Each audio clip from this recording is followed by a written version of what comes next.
2008 में पूरी दुनिया में मंदी आई और हम्म। पूरी दुनिया की जब मंदी का विश्लेषण हुआ कि यार भारत के अंदर मंदी क्यों नहीं आई, भारत पे इसका असर क्यों नहीं पड़ा, तो इसका हम्म। रिजल्ट ये निकला, इसका जो कंक्लूजन था वो ये निकला कि भारत के अंदर अनऑर्गेनाइज सेक्टर बहुत बड़ा है और लोगों का जो लेन देन है वो जबान पे और कैश में बहुत ज्यादा फ्लो है। इसकी वजह से देश को बचा हुआ है और ये अनऑर्गेनाइज सेक्टर ने इस डिस्ट्रीब्यूशन को इतना किया हुआ है पैसे का कि शेयर मार्केट के अंदर अगर 20-30-50 लोगों का पैसा डूबता है या 20-30-50 हजार का भी डूबता है तो करोड़ों लोगों के देश में कोई फर्क पड़ता ही नहीं है, क्योंकि लोगों के पास इकोनॉमी पूरी डिस्ट्रीब्यूटेड है। अब इनको ये पता लगा कि अगर देश को बर्बाद करना है तो पहले तो जो फॉर्मल इकोनॉमी है उसको बढ़ाना पड़ेगा, जो इनफॉर्मल इकोनॉमी है, अनऑर्गेनाइज सेक्टर, उसको खत्म करना पड़ेगा। इसीलिए आपके देश के अंदर एक एक रेहड़ी पटरी वाले को भी रजिस्टर किया जा रहा है, गांव के अंदर किराना स्टोर खोले हुए बंदे को भी रजिस्टर किया जा रहा है, साइकिल पर चूड़ी बेचने वाले को और फेरी लगाने वाले, कुल्फी बेचने वाले को भी रजिस्टर किया जा रहा है। किस नाम पर? अपराध के नाम पर, कि कोई अपराधी ना आ जाए, सरकार को रेवेन्यू मिलेगा, रेवेन्यू के नाम पर। एक तरफ तो रेवेन्यू के नाम पर सारे गोरख धंधे चल रहे हैं, दूसरी तरफ सारे सरकारी संस्थानों को भी पैसे के नाम पर ही बेच रहे हैं। दूसरा नंबर, अब फिर इन्होंने क्या किया, नोटबंदी करके लोगों के घरों में पड़े हुए पैसे ले आए। डिजिटल इकोनॉमी चालू करने के लिए इन लोगों ने यह दिखाना शुरू किया कि पैसे में केवल रिश्वत का पैसा होता है और केवल 2 नंबर का काम ही होता है पैसे में। इसीलिए आने वाले वक्त में भी अपोजिशन के और दूसरे लोगों के घरों में कैश के अंबारों की अगर वीडियोस आपको नजर आए और अगर फोटोज वितरित हो तो समझ लीजिएगा कि ये डिजिटल इकोनॉमी के लिए खेल चल रहा है। अब देवेंद्र बल्लारा जी सुनिए सुनिए सुनिए सुनिए सुनिए सुनिए ट्रिलियन पे एक लाइन रह गई, एक लाइन रह गई, 3 ट्रिलियन और 5 ट्रिलियन पे वाली पे बात रह गई। अब ये जो मैंने 2008 का आपको आंकड़ा दिया था, बात बताई थी कि देश डूबने से इसलिए बचा क्योंकि वो पैसा पूरे देश में डिस्ट्रीब्यूटेड था। अब इन्होंने वो पूरा पैसा कंसोलिडेट करके या तो बैंकों में पहुंचा दिया है या फिर उन 4-5 उद्योगपतियों की जेब में, उनके बैंक में, उनके अकाउंट में जा चुका है। यानी अब सारा का सारा पैसा, मतलब किसी की तो इनकम साल में बढ़ती है 4 गुना 3 गुना, अडानी की इनकम बढ़ी है 200 गुना, can you imagine, 200 times.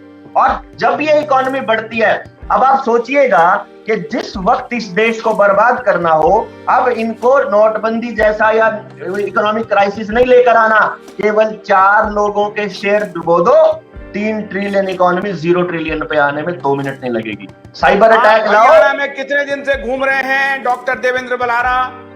Haryana में कितने दिन से घूम रहे हैं, हमको बताइए आप। 6 साल से लगातार घूम रहा हूं और 18 साल से घूम रहे हैं। आपने दोबारा खट्टर की सरकार बनवा दी। किसने बनाई है सरकार? ईवीएम ने, ईवीएम ने सरकार बना दी। एक भी ऐसा नेता, मैं बताता हूं, 2019 में एक भी नेता ऐसा नहीं बना हरियाणा के अंदर जो सीएम का दावेदार था। 2014 में गृह मंत्री, वो ये अनिल विज है, ये तो हमारे, इसको यहाँ तो हरियाणा में तो मेंटल मंत्री कहते हैं, जो अनिल विज स्वास्थ्य मंत्री है, ये तो बेचारा जो गृह मंत्री बना हुआ है, जो भाजपा का। सुनिए, जब आप अरविंद केजरीवाल जैसे धूर्त को समर्थन कर रहे थे, जब आप कांग्रेस को समर्थन कर रहे थे, जब आप बीजेपी को समर्थन कर रहे थे, क्योंकि मैं इसे समर्थन मानता हूं, आप लोगों के रहते हुए अगर ये तीनों लोग वहां पर अपना फुटप्रिंट बना रहे हैं और उसके बाद कह रहे हैं कि मैं जनता को समझा रहा हूं, कैसे हम आपके ऊपर भरोसा करें? देखिए आशुतोष जी, बात ये है, समझाना मेरा काम है, समझना लोगों का काम है। जो काम पॉलिटिकल पार्टियां जितनी धूर्तता से करती हैं उतनी धूर्तता से हम नहीं कर सकते, हम उस लेवल पर नहीं आए। हम केवल क्या कह रहे हैं कि भाई हम एक अदने से लोग हैं, ना हमारे पास पैसा है, ना हमारा कोई गॉड फादर है। हम तो केवल, जब आप समर्थन की बात कर रहे हो तब तो हम इनकी पॉलिटिकल स्ट्रेटजीज को समझने के लिए हमने एक दुकान खोली। अब दुकानदार ये थोड़ी कहेगा कि उस मोहल्ले का आदमी मेरे पास सामान लेने के लिए नहीं आ सकता या उस मोहल्ले का सामान लेने नहीं आ सकता। मैं तो दुकानदार हूँ, मेरे पास तो जो भी आ जाएगा मैं तो उसके लिए अपना जो भी सेवाएं हैं वो दूंगा। और उसके बाद जब मुझे ये समझ में आता है कि पूरे देश को बर्बाद करने का इन्होंने ठेका उठा रखा है, हमने सब कुछ छोड़ भी दिया, पैसे का वो धंधा भी छोड़ दिया और हमने समाज को जगाने का काम शुरू किया। वाली बात मत करिए डॉक्टर देवेंद्र, वणिक वृत्ति वाली बात मत करिए कि आपने दुकान खोल ली। आप अगर काम कर रहे हैं तो पायस पवित्र काम कर रहे हैं। और आप कह रहे हैं कि आपने दुकान खोल ली है। शुभ लाभ लिखेंगे क्या अपने गेट के ऊपर? ये वणिक प्रवृत्ति वाले लिखते हैं शुभ लाभ। तो लाभ भी दुकान ऐसा देखिए, जो शुभ हो। तो आप शुभ लाभ करवाना चाहते हैं क्या? दुकान खोल रहे हैं आप सेवा में आए हैं, आप दुकान क्यों खोल, आप क्यों ऐसी बात बोल रहे हैं कि हमने दुकान खोली है? दुकान से प्रॉफिट एंड लॉस का सीधा सीधा उसका संबंध है। Are you here to get profit और लॉस? अभी नहीं आशुतोष जी, आपने बात को नहीं समझा। आपने तब की बात करी थी जब मैं उन लोगों के समर्थन की बात कर रहा था। वो समर्थन हम ऐसे नहीं कर रहे थे जब हमारी एक पॉलिटिकल स्ट्रैटेजी की एक टीम थी। जो लोग जो ये बताते थे, हमें नहीं मालूम था कि ये इतने ज्यादा धूर्त होते हैं। ये तो ड्राइंग रूम पॉलिटिक्स में जाने के बाद ही पता चला ना। अब टीवी पे तो बहुत अच्छी अच्छी बातें करते हैं, खट्टर साहब भी बात करते हैं, चाहे हमारे चौटाला साहब हो, चाहे हमारे हुड्डा साहब हो, बहुत खूबसूरत बातें करते हैं।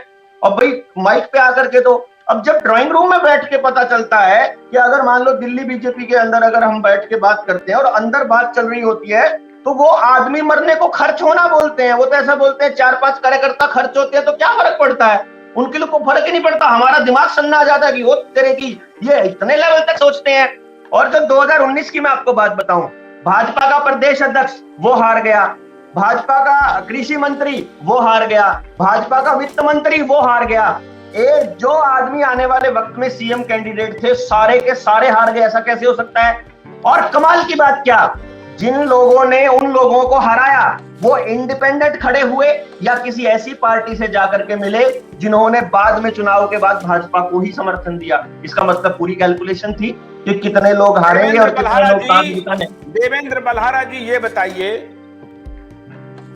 तीन जो जिसको कि काले कानून काले कानून काले कानून कहा गया, तीन काले कानून जो लाए गए वो उस दौरान लाए गए जब पूरे देश में लॉकडाउन था, ऑर्डिनेंस के जरिए। ये बात ऑर्डिनेंस के जरिए, ये बात वो किसान जो बैठे हुए थे, ये कभी उन्होंने ये नहीं कहा कि ये गुलाम किनके इशारे पर बनाने की कोशिश कर रहा है हमारे देश का पंत प्रधान।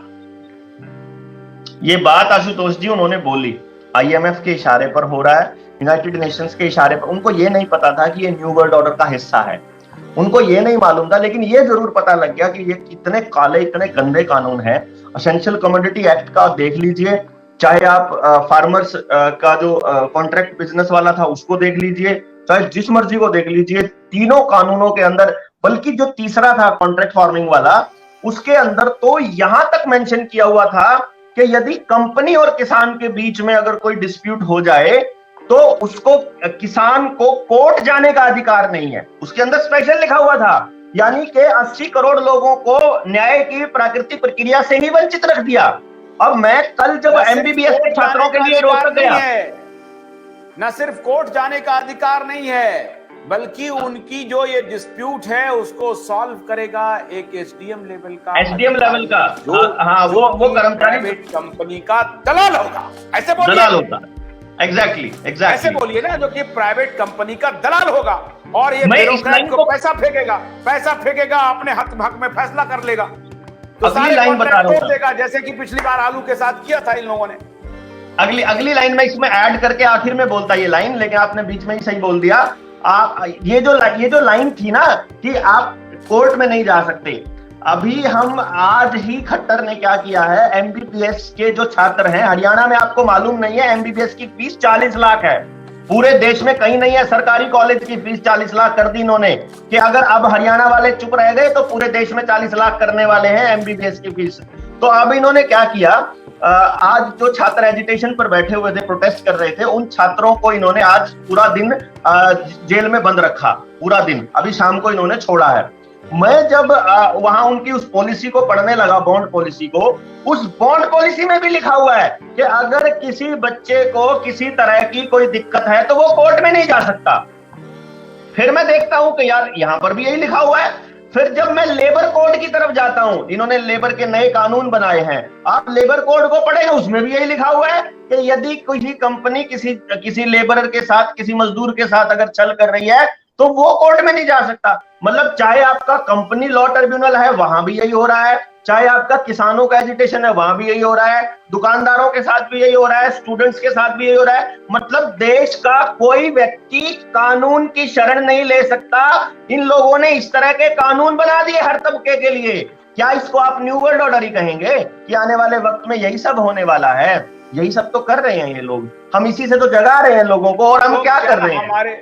तो क्या कह रहे हैं आप? हमारे प्रधानमंत्री मूर्ख हैं, हमारे प्रधानमंत्री बेवकूफ हैं, हमारे प्रधानमंत्री बिक गए हैं, हमारे प्रधानमंत्री शरणागत हो गए हैं। क्या हो गए हमारे प्रधानमंत्री? मतलब आपको प्रधानमंत्री में कोई भलाई नहीं दिख रही, वो कुछ अच्छा सोच सकते हैं हमारे देश के लिए, ऐसा आप में कुछ नहीं दिख रहा है, आपको उनमें कुछ भी नहीं दिख रहा है। मेरे एक गांव में जब मैं गया ना, तो उन्होंने कहा भाई वो भी व्यक्ति है, वो भी आदमी है, वो भी आपके साथ ऐसा मतलब वो अपने ही लोगों के साथ ऐसा क्यों करेंगे? क्योंकि जब बर्बाद होगा देश तो भाजपा वाले भी तो बर्बाद होंगे। भाई कांग्रेस ऐसा क्यों करेगी कि जब बर्बाद होंगे तो कांग्रेस वाले भी होंगे। जात पात के नाम पर देख लो, चाहे पार्टियों के नाम पर देख लो, तो सारी पार्टियों वाले बर्बाद होंगे। जब आम आदमी पार्टी बर्बाद करेगी तो सब बर्बाद होंगे। मैंने कहा बात तो ठीक है। मैंने कहा फिर ऐसा क्यों करेंगे? मैंने कहा चलो एक एग्जाम्पल देते हैं। गली में कोई कुत्ता पागल हो जाए तो वो अपने ही जाति के कुत्तों को काटने लग जाता है कि नहीं लग जाता है? बोलता है हाँ। वो कुत्ता अपने ही कुत्तों को, अपने भाई को जिनके साथ वो उठता बैठता उनको काटता है। ये जो उद्योगपति हैं और जो ये पॉलिटिशियंस हैं, ये पागल कुत्ते हैं। इनको कुछ नहीं करना है, इनको इनकी भूख नहीं मिटने वाली है। मतलब इनको भूख नहीं लगी होगी तो भी काटने की इनको आदत पड़ी हुई है। ये बात समझनी पड़ेगी कि समाज के सबसे गंदे लोग इस टाइम पे पॉलिटिक्स के अंदर हैं। जो समाज के सबसे लुच्चे लोग, कौन है प्रधानमंत्री जिसके ऊपर गोदरा करवाने का आरोप था? कौन है गृह मंत्री जो तड़ी पार किया हुआ था किसी टाइम पे कोर्ट ने गुजरात से? कौन है इस वक्त? सारे एक से एक बलात्कारी, एक से एक गंदे लोग बैठे हुए हैं। आपने एडीआर की रिपोर्ट पढ़ी होगी, आज तक के इतिहास में, भारत के संसद के इतिहास में सबसे ज्यादा बहुत बढ़िया संसद के अंदर। नहीं सुनिए, अरविंद केजरीवाल बहुत बढ़िया, और पी चिदम्बरम जी बहुत बढ़िया, राहुल गांधी जी बहुत बढ़िया। ये तो तड़ी पार है। ये तीनों, ये लोग जो हैं कितने शालीन, कितने सभ्य, कितने सुशील, क्या क्या सपना दिखाया था, भ्रष्टाचार को मिटा देंगे। देखिए मैं इसमें दो बात, देखिए दो बातें इसके अंदर समझिए आप। ये लोग आरोपित हैं, ये क्रिमिनल, इनके ऊपर क्राइम के चार्जेस लगे हुए हैं। ये लोगों ने ठीक है अपने सीबीआई का और कानून का सहारा लेकर के ये लोग बच निकले, क्लीन चिट इन्होंने ले ली, कोई बात नहीं।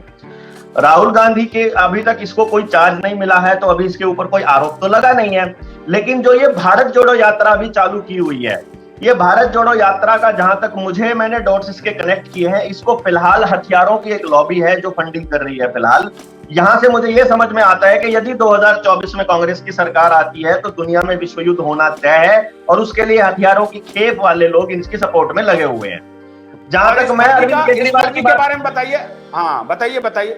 जहां तक मैं अरविंद केजरीवाल की बात करता हूं, अरविंद केजरीवाल बड़ा मतलब ये इतना शाना और चतुर आदमी है, जैसे मतलब भेड़िए की, मतलब ये भेड़ की खाल में भेड़िया जैसे होता है ना, ये बड़ा गेम खेलता है। इसने लोगों को ये बहकाना शुरू किया कि हमने मोहल्ला क्लिनिक बनाए आपकी सेफ्टी के लिए। ये तो अब क्लियर हुआ ना जब ये वैक्सीनेशन चला, इसके अंदर हर घर के अंदर पहुंचाने के लिए सेंटर बनाए थे। ये WHO के जब वो डायरेक्टर आकर के विजिट किया करते थे तब समझ में आया ये गेम प्लान किस लिए चालू किया था। तो ये जो क्या करते हैं, जो इंटरनेशनल माफिया होता है, ये देश की नब्ज को देख लेता है कि इस वक्त देश किस चीज के लिए तरस रहा है, किस चीज के लिए तड़प रहा है, कौन सी चीज आने वाले टाइम में मुद्दा बनाई जा सकती है, और ये ऐसे ही किसी व्यक्ति को उठाते हैं और उसके बाद इसको हीरो बनाते हैं। अब आज के टाइम पे करोड़ों रुपया मीडिया के अंदर पूज रहा है और सारी मीडिया इसके गुणगान करने पे लगी हुई है। एक चीज और बताऊंगा मैं आपको, गुजरात के अंदर नरेंद्र मोदी को जिस वक्त इन्होंने इनसिक्योर करना शुरू किया कि केजरीवाल की हवा बन रही है गुजरात में, मैं उसी वक्त समझ गया था कि इसका मतलब ये हुआ कि जब जब नरेंद्र मोदी इनसिक्योर हुआ है पॉलिटिकली, उसी वक्त उसने देश को डुबोने का कोई ना कोई डिसीजन लिया है। और डिजिटल करेंसी को नवंबर में लॉन्च करना इस बात का सबूत है कि तुमको गुजरात तब मिलेगा जब तुम डिजिटल करेंसी लेकर के आओगे। एकदम से लॉन्च कर नहीं सकते थे, चुपचाप लॉन्च कर दी इन्होंने, केवल अभी बड़े बड़े उद्योगपतियों के लिए किया है। मैं आपको शर्तिया तौर पर कहता हूं, गुजरात के चुनाव होने से पहले आम इंसान के लिए डिजिटल करेंसी लॉन्च होने वाली है। तभी वापस गुजरात बीजेपी को मिलेगा।